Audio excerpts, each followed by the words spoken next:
So I'm Steve Stocks, I'm part of Team Lumo. We're a small independent game development team that work out of Leamington Spa. I recognise some of the faces, hello, for people who come and see us.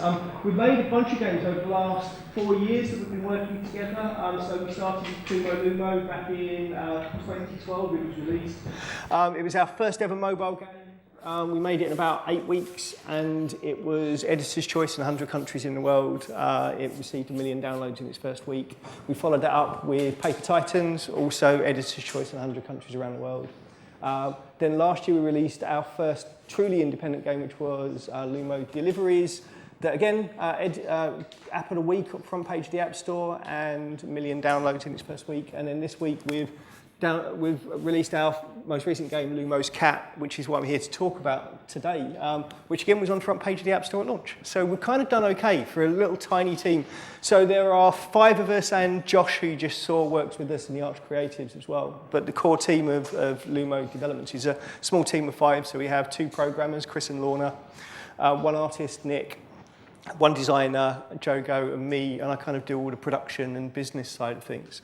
And I thought today what I'd try and do is pack in 20 minutes the last year of development on Lumo's Cat to give you a little kind of idea of how we work and some of the trials and tribulations of making games quickly for a mobile space. And then hopefully that will leave you plenty of time to ask some interesting questions at the end. So I'm going to the story begins in a weird place because it kind of begins in February last year, before we'd even started work on Lumo's Cat. I thought this might be kind of relevant because we got an email from this young lady, Roman, said, hey, I'd like to come and do an internship with you. And we're like, at the time we were just 4 guys working in this tiny pokey little office, really just trying to figure out what we were doing. And we definitely didn't want an intern. We had no idea what we'd do with an intern. We had no work for them to do. We were finishing off a game called Lumo Deliveries, and we didn't even know what we were going to do after that. So I replied to her saying, look, I've got loads of contacts in the industry. I'll tell you what, I'll put you in contact with some of these people, and I'm sure I'll be able to find you an internship somewhere else. And she replied saying, no, I don't want to work for other people. I want to do an internship with your company. I've looked for all the games companies. Yours is the company I want to work with. Here's my portfolio. And she showed us her portfolio. And you can clearly see she's a 2D artist. She doesn't even work in 3D, but she's just interested in working with games and said she liked the art style of our games. And our art director, Nick, took one look at her portfolio and said, this girl is so Lumo, we should just get her in and then we'll work out what we'll do. And that's what we did. We said, sure. And she said, okay, I'll be in kind of 8 weeks in July. And that's what she did. She rocked up in July. And that was exactly the moment we then had to start working out what game we were going to do next. We just figured out we were going to do a game called Lumo's Cat. And we said to Roman on her first day, she walked into the office, we said, you're going to do all the concept work for our investment pitch for this game. Here's the game idea, off you go. Much to our surprise, she didn't pull out a tablet and start drawing digitally. She pulled out crayons and paint and glitter and started creating artwork. So this is the original game design sheet we gave her. It's all we had at the time. When we tend to work as a game development team, Jogo, our designer, he doesn't come up with like a massive tomb of documentation at the beginning. He tends to have one sheet that he can point at and explain what the game is. So he showed us this. He said there's going to be a cat in the middle of the game, and then you're going to have defenders that you drag into the game, and they're going to defend against these evil things that are going to try and wake the cat up. And that's what we had. This is all we had at that time. And we gave it to Roman and said, this is what you need to do concept artwork for. And she did that on the right-hand side of the screen. So you can see Jogo's original concept on the left and what Roman did on the right. And it was a massive leap away from what we thought we were going to do, the kind of way the game would look and feel. But actually, we loved it. It felt very Team Lumo. We tend to do interesting, art-led games. And she did this as a kind of concept piece with some characters. So her and Nick, our artist, Nick's phenomenal. He actually trained as an illustrator, but he does 2D, 3D art. He does all of our animation, all of our visual effects, everything. He's one of the most technical people I've ever met, and he's kind of borderline genius, although I won't ever say that to Nick because his head's big enough as it is. But he sat with Roman, they worked through a load of character stuff, and this is what they came up with. And what I find fascinating is what you think about a lot of artists is you think a lot of artists kind of quite a bit of a diva, especially someone like Nick, who's got a big ego, he knows how good he is. But it was great seeing him working collaboratively with another artist and embracing the visual direction that she was coming up with for the game. And then seeing how he could then reinterpret these 2D pieces of artwork into a 3D game. So this is what he did with her character designs. These are kind of the first things he put together as a piece of key art. These were the first original character designs. I think if you look at the two side by side, he's taken the personality of what Roman did and ran with it and just turned them into 3D assets. And I think that shows, that's a great deal of professionalism to love someone else's work and then embrace that as the art style. Whereas up until that point, Nick had been our artistic director in the team and just had complete creative freedom over the game. We like the stuff that Roman did so much for the pitch work. We actually offered her some original concept work. So as we started moving into development for Lumo's Cat, she then worked with Nick for the first couple of months and did loads of work. This is just one of her concept pieces she did for what a level could look like and what an environment could look like. And what we try and do as a game team is we try and make games, we're not really inspired by other games. We think, games have been making games and referencing other games for long enough. What we try and do is make games that we're more inspired by popular culture or art movements. So like Kumotion, our original game, was inspired by the sticker bomb and street art movement. Our most recent game before Lumo's Cat, Lumo Deliveries, was inspired by 1950s UKIE information films and that kind of big boom of 1950s culture like Jetsons and stuff like that. With this game, we just let Roman run with her imagination, work closely with Nick, and figure out what they can do. To put it into context, this is actually a level from the game. So I think you can kind of see we've taken so much of the art direction Roman originally set and embraced it. So Nick created everything here. There's not really any of Roman's original artwork here, but you can see her kind of fingerprints all over this. If you take that level and then compare it to some of her work from her portfolio, like the way we were doing the texturing of the ground places with the simple shapes of the plants. So much of this has got Roman's footprints in, but this is Nick's interpretation of Roman's work. So it has her DNA in, but then taken with something that's got lots of Nick's own personality in as well. And I don't know what you think. I think it's got quite a unique look. I don't think it looks like anything else out in the marketplace. And for a small independent developer, that's really helpful to us, because it means we stand out in the marketplace. It means every time someone sees a screenshot of our game, they know it's our game. It's not going to get confused with 1,001 other first-person shooters. Here's another level, just out of interest, so you can kind of see more of the texturing and again, more of those elements. Like Roman's piece of work where she's got like the little chalet in the corner and the little tree house up in the tree. We kind of put a lot of this stuff in. We've got these little caravans, and some of the levels have got the little tree houses in. We pulled out loads of the aesthetics that she had. We just toned them down a bit so we could actually see the gameplay of the level, so players could make out what to do. But we didn't tone them down that much. I think we had a Russian review recently that said the game was too bright. We'll take that. My favourite one-star review so far. Another level of the game, just out of interest. We're not afraid of colour. In Lumo Deliveries, Nick kind of said, I don't know what to do. I want the game to be brighter, but I've got all the colours set to full saturation. Underpinning a lot of this stuff, we've also got a lot of hard work from the game design. I think a lot of people get confused of what game design is. I think people think game design is the thing where you come up with the nice shiny idea like Jogo did at the beginning, go, this is my idea, you all go and make it. And that's definitely part of it, but actually the ideas in the game are normally a collaborative thing from all of the team, all of the ideas we have in the pub, all chipped together and turning into a whole. The real hard graft of a designer is taking every decision, every element of what the player is going to have to do, and turning that into actual design that people can implement. And we tend to do this on a kind of on-demand basis. So in the old days of game development, you'd produce a 500-page game design document that you would present to people and no one would ever read. And that's because it's long, that's because it's boring. And I'll tell you the other reason is because everyone knows it's going to be wrong. Because all of the ideas you think are going to work at the beginning of the game don't work. All of the stuff you think is going to be fun turns out to be rubbish. And then you find these little magical bits that you've not even thought about suddenly turn out to be the fun bits. So the way Jogo works is you'll come up with an original piece of design. We'll start creating a prototype around the core game mechanics, and then we'll learn from it. And from that, Jogo will start producing these other documents. We've got hundreds and hundreds of these for Lumo's Cat. We'll go, right, the next thing you need to know is this. And the next layer of complexity we're going to add is this. And he keeps going through producing these. He produces screens as we go through of every single screen we're going to need in the game, how it flows, what information we need to impart to the player. I always think of a game designer as kind of part creative genius, part architect and part psychologist, because they need to understand things like cognitive load. How much information can we give to a player in one go before it goes completely over their head and they don't understand what we're trying to tell them?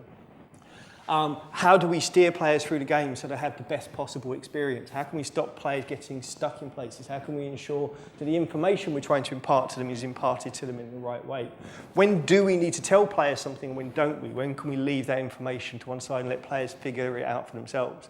All of those things only come through years and years of experience and trial and error, and we still get this wrong all of the time now. So the process we tend to go through is this.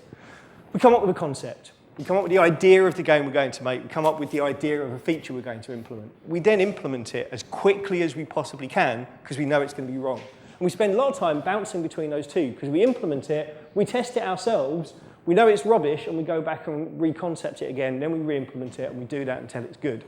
When we're happy with it, then we validate it against real people. And that's through doing small internal play tests where we have people come into the studio and play stuff and see how it works for them. There's an old design thing that I hear a lot in old school designers where they say, oh, players are playing the game wrong. No, you've done it wrong. Players will interact the way players interact. If they're not interacting as you expected, that's probably either because you haven't told them the information they need to know, or they're actually reacting the way they want to, and you need to adapt your game to the way they want to play, not the way you hope they're going to play.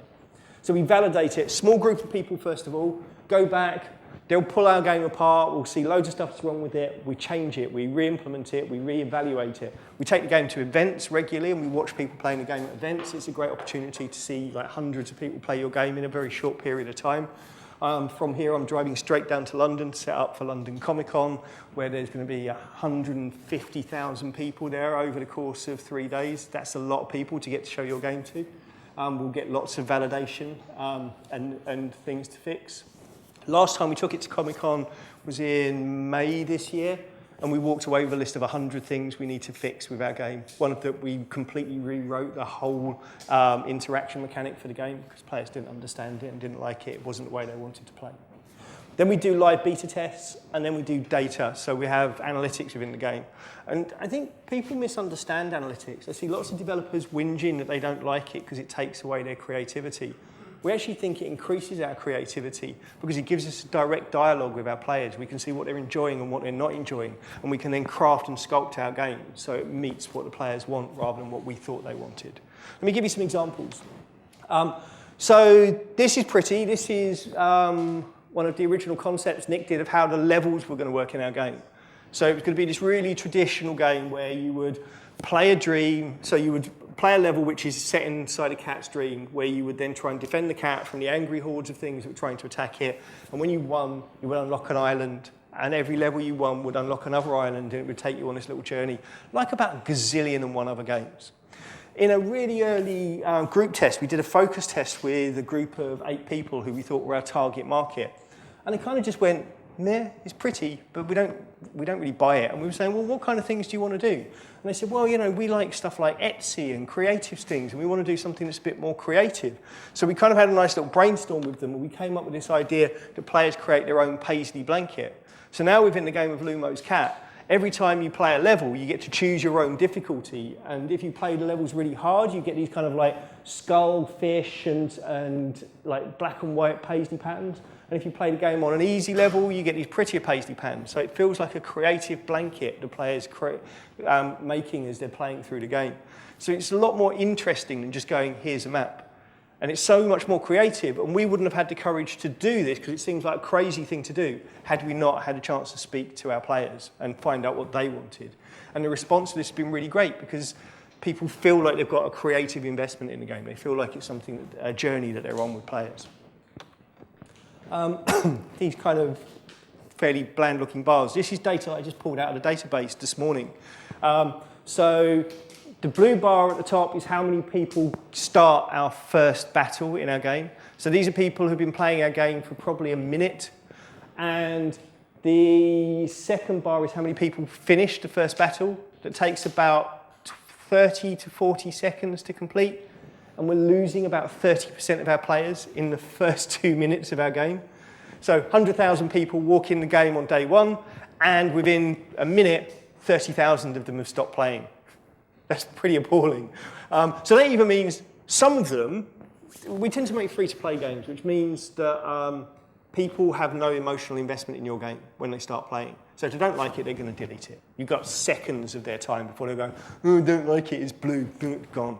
You know, that's kind of, and that's our job, to sell our experience as quickly as possible, to go, no, this is a good game, you're going to enjoy it. Now, not everyone's going to enjoy every game, so we're going to lose some.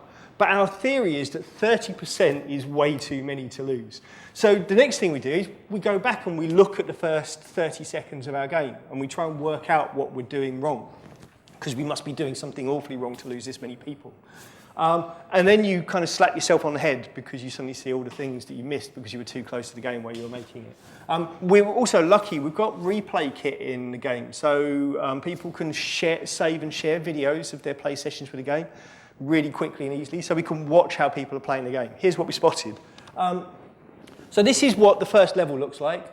So it gives you a nice clear instruction. Your job is to keep Lumo safe. These evil little mice come dancing onto the screen. They're clearly the threat. And we point a big arrow at the button that says open. So pretty much everyone gets the first thing they need to do is press on the open button.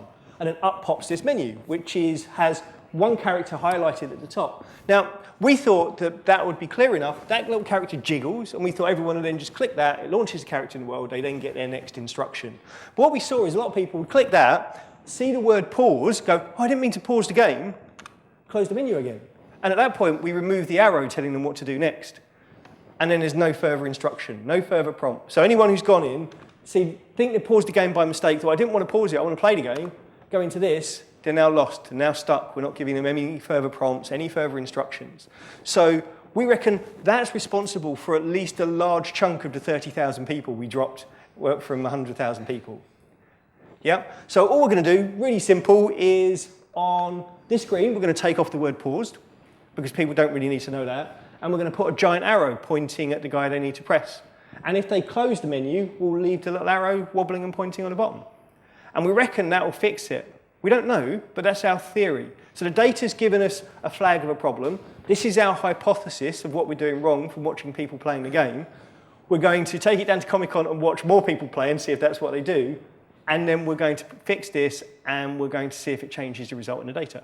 And if it does, great. My feeling is it probably won't fix everything, and it'll uncover another layer, and then another layer, and that's how it works. You're kind of constantly going through the game, finding a problem, fixing a problem. There's the big problem, and underneath it is a smaller problem, and then a smaller problem, and then a smaller problem. And that's kind of what we'll be doing over the next few minutes. And that's my kind of 20-minute overview of what we've spent the last 11 months doing. So I hope that's been kind of interesting. It's kind of covered a little bit of production, a bit of art, and a bit of kind of analytics. Has anyone got any questions? Yes?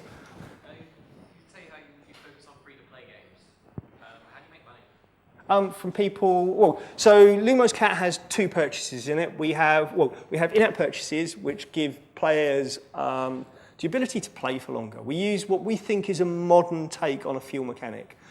We think Lumo's Cat is at its best if you play 2 to 4 levels in one sitting. If you play more than that, the game can feel really repetitive really quickly. So we kind of bracket it that you can play for free twice a day and play 3 or 4 levels, no problem. If you want to play more than that, then you'll probably have to start spending money. But that's only after you've probably been playing. We give you probably about the first 17 or 18 levels where we give you enough in-game currency you won't have to spend. And then if you love the game after that and want to play more than 2 or 3 times a day, you'll probably need to spend money. Or we put in-game advertising in that gives you the opportunity to double any rewards that you earn. So that means you don't need to. So that's what we put in. The question I get asked a lot is why we even do free-to-play games. And the answer is really simple. So Kumo Lumo was a free-to-play game, and that did 1.2 million downloads in the first week. Paper Titans was a paid game. It was the grand price of £1.49. It was rated at something like 8.5 on IGN. It was editor's choice in 100 countries, and it had something like 16,000 people download it in total ever. When we make games, I'd rather my game was played by 1 million people than 20,000 people. Yeah, as simple as that. So that's why we tend to do free-to-play games. Particularly because we focus on doing casual mobile games. I think the problem that people don't realise is when someone downloads a mobile game, they're not downloading a game experience. They're downloading a distraction. You know, they're going to be sat at a bus stop waiting for their bus, or they're going to be sat on their toilet, and they just want something to kill 5 minutes of their day. They're not looking to be entertained for 2 or 3 hours. So we understand our audience in mobile games are a little bit more fickle, and that's why they don't put value on it, which is, again, why we tend to do free-to-play games. There you go. There's a long answer to a really short question. Any other questions? No? Everyone's bored? Yeah. Go on, Andy. You've been in the industry quite a while. Yeah. In the old days, you used to say goodbye to a game, and that's it, you never saw it again. They were lovely those days. How do you balance kind of the long tail of supporting something like Lumo's Cap when you want to start another project? It's really difficult. So to give you an insight into why I might look tired and why I've got a cold, Lumo's Cap Mobile launched last Thursday. We decided, whilst it was in submission, to do a whole new SKU of Lumo's Cap for a brand new platform, redesigning the game from the ground up to work on a new platform in 4 weeks. So none of us have slept very much for the last 4 weeks, because that's what we've been doing. And then in line with that, we've also done an update for our previous game, Lumo Deliveries. And the way we tend to manage it is by just crazy juggling. We literally, it's insane. So Jogo and I spent this morning reviewing Lumo's cat data so we could see what updates we want to start on next week, while Chris and Lorna are finishing off the final submission build for our current game. And as soon as we've finished the current game and gotten the localization, we're then going to move into final submission of the Lumo Deliveries update, which will take us 2 days. And then for the final 3 days of next week, we'll move back on to cat. And then we've got another project we've already started, and we're eight weeks into development on that we'll switch back to at the end of next week once we've done our cat updates. So it's careful juggling, and it's that thing of, there's an old project management thing of the priority matrix, where you've got urgent and important, urgent, not important, important but not urgent, and not important and not urgent. And we just look at that all of the time. And the mistake people make is they go urgent, important, and then urgent, not important. We always leave the urgent, not important. We just do urgent, important, and then we do not urgent and important. And we move that way through. Ultimately looking at what's going to keep us in business. Because we're a small independent team, all of us like to get paid for what we do. We're in a creative industry, so we need to keep thinking about where we're going to continue driving a revenue that pays all of our salaries on an ongoing basis. Yes? Before testing, you had those bar charts for testing. Yeah. How did you get that through the game? Well, they're players. The bar charts are actual human beings playing our game. So if you're making a game for free and you don't want to spend loads of money on it, you can use analytics called Fiber. You can just run in, it's fine. No, it's just, this is a microphone, so you can actually hear them. Okay. That works well. That's clever. Okay. But yes, so if you can use Flurry, which is a free analytics tool that you can embed in your game. You can put in whatever metrics you want, and you can see how many sessions of people playing a day, how long they're playing for. And the way we tend to work it is the first thing we look at is the tutorials. So where do we lose people on every step of the tutorial? Because they're the easy fixes. And then after that, we then look at how long people are playing for and reasons why they might stopping playing. How do you sort of test your game? Hang on a minute. Here we go. It's as much as the filming as being so. Yeah, that makes sense. How do you sort of test your game before it's released to the public, though? And you got that sort of feedback with the tutorial. How can you acquire that before it's released? Super easy. There's 2 simple steps. Step 1 is to get people to play your game. Don't get other game developers to play your game. Never, ever, ever. As game developers, the first thing we like to do in people's games is tell them what they've done wrong and what we would have done better. We can't help it. Yeah, I've worked in a studio with like 200 game developers where they'd wait eagerly for the latest release of a game they've been excited about for 4 years, only so they could put it into their console and pick it apart and say all the stuff that was wrong with it. It's some weird delight that people have. So don't show your game to other game developers and expect great feedback. Show it to ordinary people. Take it to the student union and just put up a little sign saying, come and play my game. Don't wander up to random people and put it in their hand because they might not care. Put a little sign up, say, come and play my game. Get people to come and sit with you. Just hand them your game. Don't give them any instruction and watch them play, it's the worst experience in the world because you'll want to go, no, yeah, but you don't press that button. No, what you need to do is, but everything you watch will be all of the stuff you need to fix. So that's step one. Once you've got over all of those humps and you want to get it out to the wider world, if it's a mobile game, go somewhere like the Touch Arcade forums. They have a great section called Up and Coming Games. You can say, hey, I've got a new game coming out. Who wants to beta test my game? And you'll get like 30 or 40 people through there just coming online wanting to play your game, and they'll send you emails with feedback. They're two great ways. Thank you. I contact Andy at the local college, and they send us our students, and we push the game in front of them. That's one we've done it before. I've got one at the back, Mike, then I'll do your question. Yes? Check the microphone. Who wants it? Well, that's quite... You sure this is the best idea? This looks like a game in itself. It looks like there's risk associated with it, so we're halfway there. Yeah. Working as an indie developer, how often do you think it happens that someone does in fact come along who wants to work for a studio and kind of does end up with a job? So... Wait, so let me just make sure I understood your question. How many people use indie studios as a springboard into getting a job in the industry? No, kind of like if someone was to say come out of university and contact a local studio and show a great portfolio, how likely is it that that studio will actually agree to taking them on board, whether it's for an internship or for an actual job? Yeah, so I would say in reality probably quite unlikely, because lots of small indie teams are small indie teams for that reason. So like our cost base is low, so we can make games at low cost, so we can be successful even when, our games can be successful at 1 million installs, where someone like Natural Motion would say that's an absolute failure. So we don't have loads of budget to have extra people come in. But, and here's the big but, and here's what Roman did so right, is she specifically targeted us with a portfolio that matched the style of the work that we like to create. Not necessarily in visual direction, but in spirit. And it's the thing that I see a lot with portfolios that I get sent from people saying, hey, can I do an internship? Is I get a portfolio of, so number one, don't send people fantasy work in portfolios. Please can people stop doing that? I don't even reply to those ones anymore. I just delete them because I see 1,000 fantasy portfolios a day.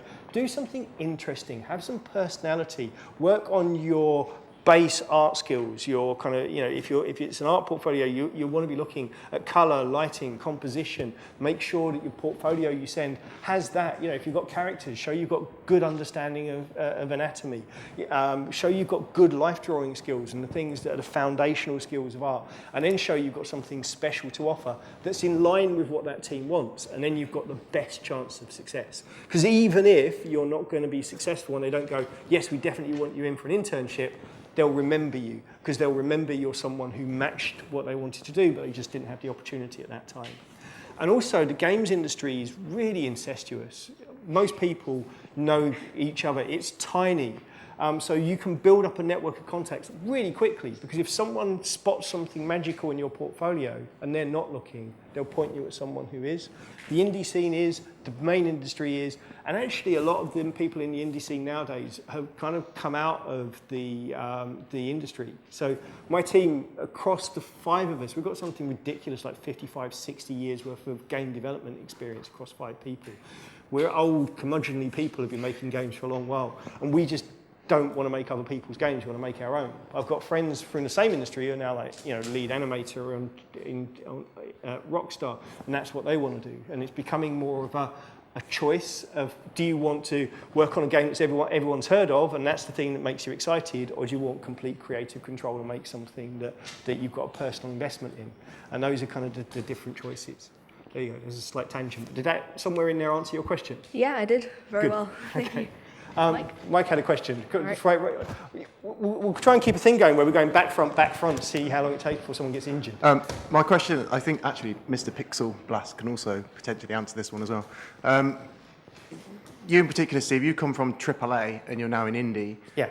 Do either of you two see the emergence of triple I? I think it depends. I think that's a really fascinating question. I think that the triple I's already happened, right? You look at whether or not you like the game or not. You look at Volume by Mike Bithell, and you look at how far that's come from Thomas Was Alone. And that's an indie developer reaching towards the polish and quality levels of a AAA title. I think it depends on what you define as AAA and what you define as AAA.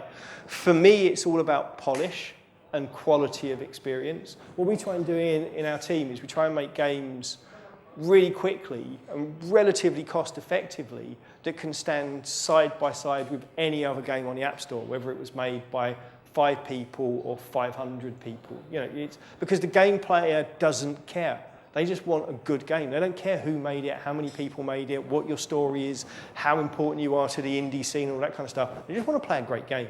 Particularly on mobile, it doesn't wash, it doesn't carry. If what we're talking about is that polish level, I think we're getting there. And I actually think that indie developers who aren't sharpening their craft and who aren't taking like production and all those skills seriously they're going to fall by the wayside because the expectations of the consumers are going up. But ultimately, it's gameplay and fun that comes first, right? If your game's not good, if it's not fun, then no matter how much quality and polish and everything else you put in, it's not going to hide the fact that the game experience doesn't grab people. So I think it depends on what people mean. I keep seeing people talking in the mobile space about moving towards AAA quality. This will be my last question and I'll finish. Moving towards AAA quality, I think it's a misnomer. I think for years it's destroyed the console industry and PC market. People have gone for ultra real quality. I think games can be more than that. And I think we can be more creative and inspire people in different ways.